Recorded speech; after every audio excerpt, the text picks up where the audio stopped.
राम के पोखरी घाट पर भयो अर्घ देवा चलियो छठी घाट पर राम के पोखरी घाट पर पापा की कहते के बउआ चल चल सब कियो बउआ चल चल सब कियो अपन छठी घाट पर राम के पोखरी घाट पर के बउआ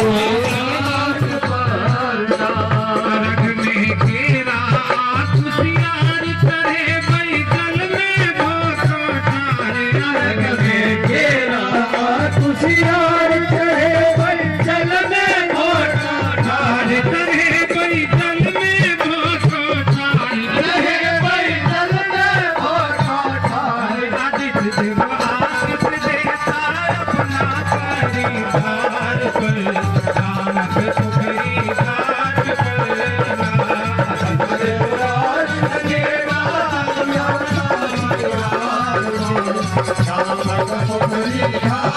पर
के महिमा छै महान जाने ई दुनिया जहान जाने ई दुनिया जहान जाने ई दुनिया जहान छठ के महिमा छै महान छठ के महिमा छै महान इनके कृपा छै ओ हमरा सब हाथ माथ पर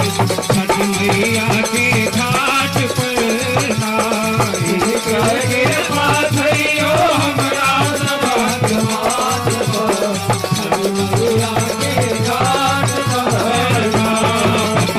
जल्दी चलो छठ मैया के घाट पर